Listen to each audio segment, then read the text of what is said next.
Saya Muhammad Syukur dengan NIM 0202 69 03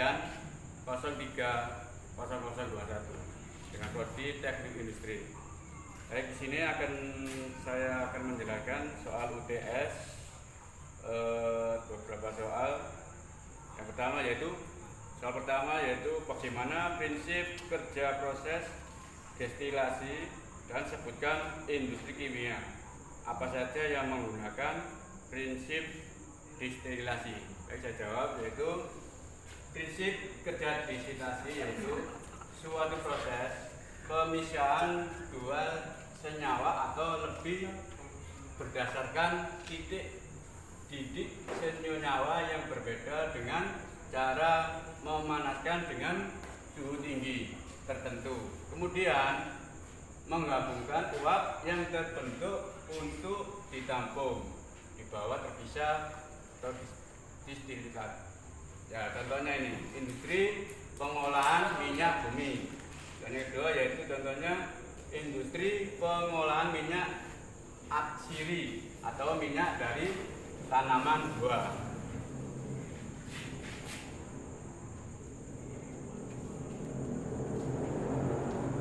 Yang kedua yaitu soal yang kedua.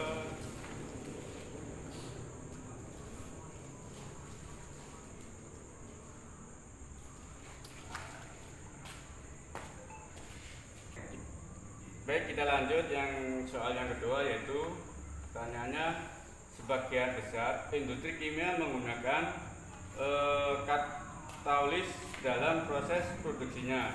Jelaskan bagaimana peranan katalis dalam proses produksi serta pengaruhnya terhadap efisiensi industri. Baik, kita akan jawab yaitu peranan katalis yaitu digunakan untuk mempercepat reaksi kimia tanpa harus meningkatkan suhu atau menunggu keseimbangan semula. Dengan katalis dapat memproduksi biaya dan energi dalam proses produksi di industri serta meningkatkan efisiensi dalam proses industri. Kita lanjutkan yaitu soal yang ketiga yaitu pelajaran jelaskan prinsip dasar absorpsi pada industri kimia serta sebutkan proses industri kimia yang melibatkan proses absorpsi.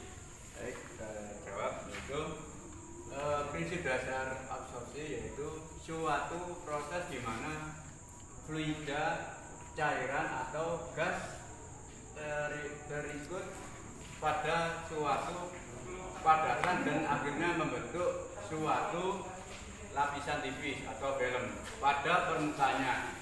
Proses destilasi diartikan sebagai proses penjernihan di mana media penyerapannya berupa padatan atau adsorban dalam senyawa yang disaring berupa fluida, cairan atau gas atau absorption.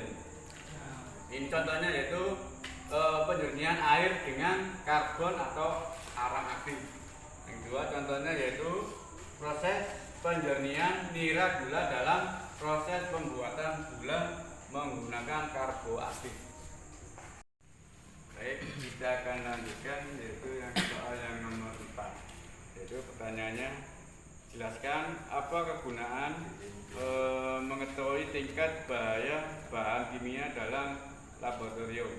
Baik, kita jelaskan yaitu untuk mengetahui kadar kandungan yang terdapat dalam bahan kimia dan meningkatkan kewaspadaan atau hati-hati dalam menggunakan jenis bahan kimia yang digunakan dalam laboratorium dengan mengetahui tingkat bahaya yang terkandung bahan kimia. Nah, kita dapat mengantisipasi terjadinya suatu kecelakaan kerja seperti ketumpahan bahan kimia tersebut. Nah, serta dalam penggunaannya harus menggunakan APD lengkap dan sesuai dengan SOP tersebut.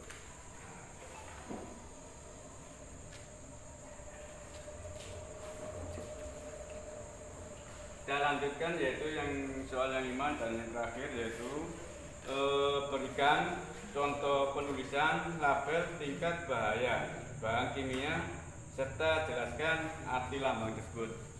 Kita jelaskan ya ini contoh ini gambar ini mudah terbakar ya.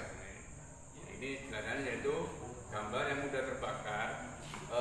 Itu biasanya suatu material yang mudah yang terbakar bisa berupa padatan cairan atau gas dan cairan yang mempunyai titik nyala di bawah 100 Fahrenheit atau 38 derajat Celcius.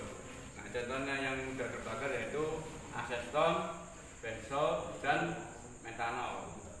Dan yang kedua yaitu contoh yang eksklusif yaitu semacam ini gambarnya yaitu seperti ada titik tumpuan panas atau ya, seperti ini. Nah, akhirnya dijelaskan ini menjelaskannya yaitu bahan kimia bersifat yang mudah meledak dan peka terhadap panas, goncangan, gesekan yang menyebabkan suatu reaksi kimia yang cepat.